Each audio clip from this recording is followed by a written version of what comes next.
मध्य पूर्व की इस उथल पुथल भरी ज़मीन पर जहां सदियां पुरानी दुश्मनी आज भी जिंदा है, एक नया और ख़तरनाक अध्याय लिखा जा रहा है। इज़राइल, अमेरिका और ईरान के बीच चल रही यह जंग न सिर्फ 3 देशों की है, बल्कि पूरी दुनिया की शांति को हिला रही है। यह जंग क्यों शुरू हुई, कब शुरू हुई और कैसे फैल रही है? यह कहानी पुरानी वैचारिक दुश्मनी, परमाणु महत्वाकांक्षा और क्षेत्रीय ताकत के खेल की है। सब कुछ 1989 की ईरानी क्रांति से शुरू हुआ। जब अयतुल्ला खुमैनी सत्ता में आए तो उन्होंने इज़राइल को छोटा शैतान और अमेरिका को बड़ा शैतान कहा। उसके बाद ईरान ने हमास, हिजबुल्ला और हुती जैसे समूहों को हथियार, पैसा और ट्रेनिंग देकर प्रतिरोध की धुरी बनाया। अमेरिका, जो इज़राइल का सबसे करीबी दोस्त है, उसे अपना खतरा मानता रहा। 2015 में परमाणु समझौता हुआ, लेकिन 2018 में अमेरिका ने उससे बाहर निकलकर सख्त प्रतिबंध लगा दिए। ईरान ने यूरेनियम संवर्धन तेज कर दिया, जिससे इज़राइल को लगा कि उसका अस्तित्व खतरे में है। अक्टूबर 2023 में हमास ने इज़राइल पर भयानक हमला किया, जिसमें 1200 से ज़्यादा लोग मारे गए। ईरान ने हमास को खुला समर्थन दिया। इज़राइल ने गज़ा में जवाबी कार्रवाई की।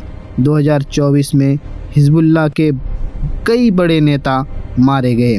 सीरिया में असद की सरकार गिर गई। ईरान की ताकत कमज़ोर पड़ने लगी।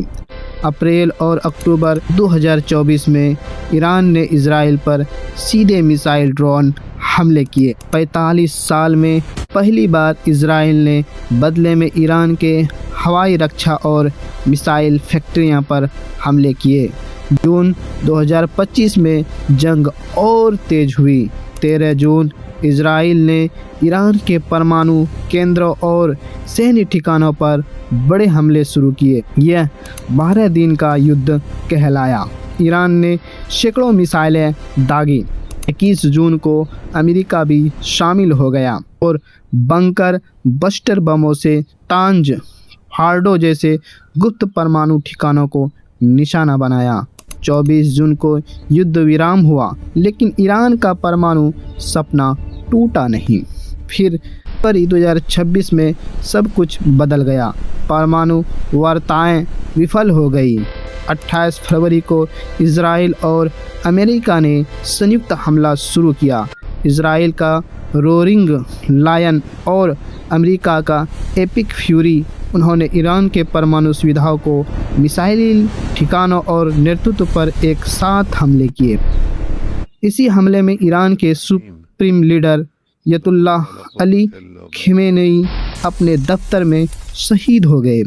86 साल के इस बुजुर्ग नेता ने 36 साल से ज़्यादा समय तक ईरान की कमान संभाली थी। वह अमेरिका और इज़राइल के सबसे कट्टर विरोधी रहे, परमाणु कार्यक्रम के सबसे बड़े समर्थक रहे और प्रतिरोध की धुरी को मजबूत करने वाले रहे।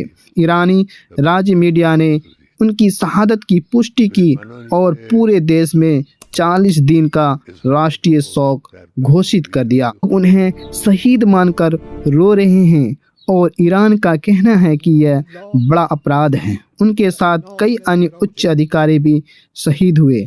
अमेरिकी राष्ट्रपति डोनाल्ड ट्रंप ने इसे पुरानी शासन बदलने और परमाणु खतरे को हमेशा के लिए खत्म करने का अभियान बताया।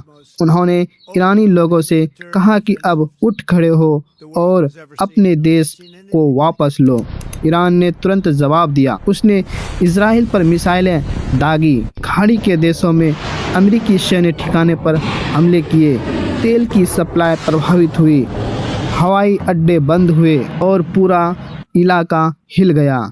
यह जंग अब सीधे इज़राइल अमेरिका बनाम ईरान की हो गई है। इसकी जड़ें बहुत गहरी है।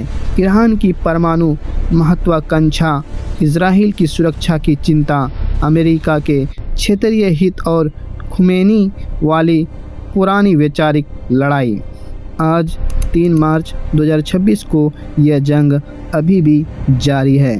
मिसाइलें उड़ रही हैं, जवाबी हमले हो रहे हैं और पूरा मध्य पूर्व सांस रोके बैठा है। अयतुल्लाह खमेनेई की शहादत ने ईरान को और ज़्यादा गुस्सा दिलाया है, लेकिन दुनिया उम्मीद कर रही है कि जल्द कोई राह निकले।